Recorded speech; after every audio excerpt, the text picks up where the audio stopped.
Cyber Monday web traffic is down drastically across all major retailers. We saw a decline in Amazon's web traffic of 32% compared to last year's Cyber Monday, a drop of 47% for eBay, a drop of 34% for Walmart, a drop of 35% for Target, a drop of 32% for Best Buy, and then Etsy was down 52%, Wayfair down 42%. So this is obviously a massive change compared to last year, and given that website traffic has dropped substantially, you can imply that sales are also going to drop as well. Obviously, there's not a one-to-one relationship in terms of website traffic to sales, but at the end of the day, when you see, over a 30% drop in website traffic on Cyber Monday for every single online retailer, you can take away that Cyber Monday was very weak for retailers in general, and really this is kind of a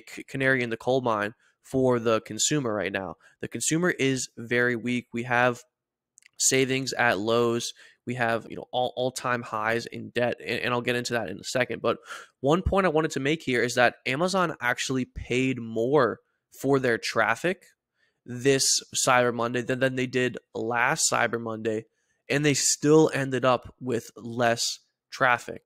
So they paid about 9% of their traffic came from ads, from paid ads. And last year, it was only 4% of their traffic came from paid ads. So they're spending more and getting less, basically. So this is definitely a signal that, we're seeing some weakness from the consumer right now. Obviously, there's other factors at play, but this is very significant and does signal consumer weakness. And then we also saw Wayfair increase their paid traffic, and they still saw a 41% decline in website traffic. So they paid about 6% of their traffic was paid last Cyber Monday.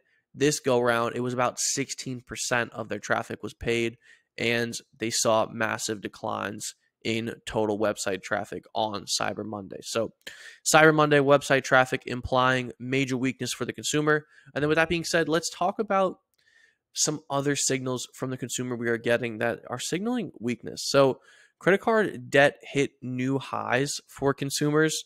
Obviously, it doesn't take a PhD to know that if you have credit card debt at new highs, consumers are going to have less money to spend because they have to make interest payments on that debt. They have to pay down their debt. And then speaking about interest payments here, interest payments surpassed $500 billion for the first time in history. And we can really see over the past couple years, interest payments have drastically climbed.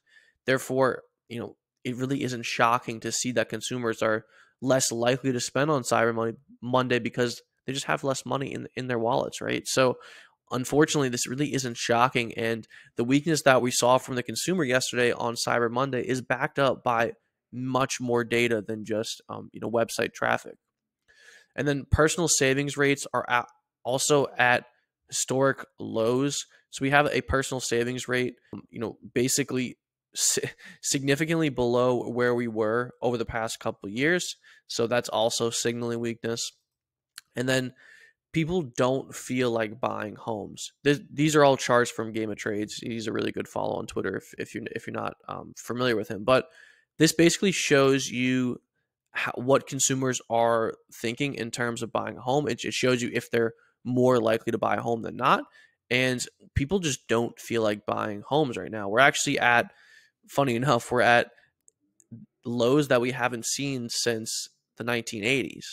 So this really does signal that people are not looking to buy homes right now. So unfortunately, that signals weakness within the housing sector. Obviously, interest rates have come up a ton. Mortgage rates have followed that.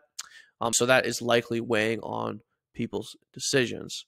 But back to the Cyber Monday note. So I just want to close it out with this, that yes, this doesn't 100% mean that these companies are going to fall off a cliff. I'm not saying that their stocks are going to zero, but you can expect this weakness in Cyber Monday to be felt once we go into the next quarter.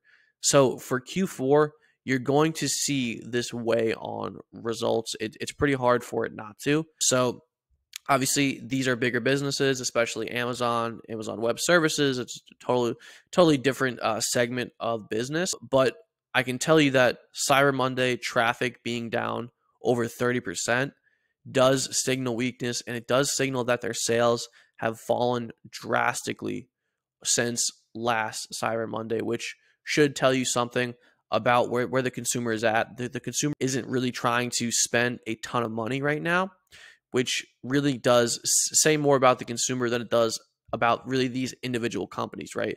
This isn't really company specific. Pretty much every single online retailer that I looked at had negative changes in terms of traffic year over year. So this isn't an Amazon story. It isn't an eBay story. It isn't a Best Buy story. It's a story on the consumer, which is really concerning for the broader stock market, for the broader economy. So with that being said, I hope you enjoyed this video. If you did, please leave a like and subscribe, and I'll see you here next time.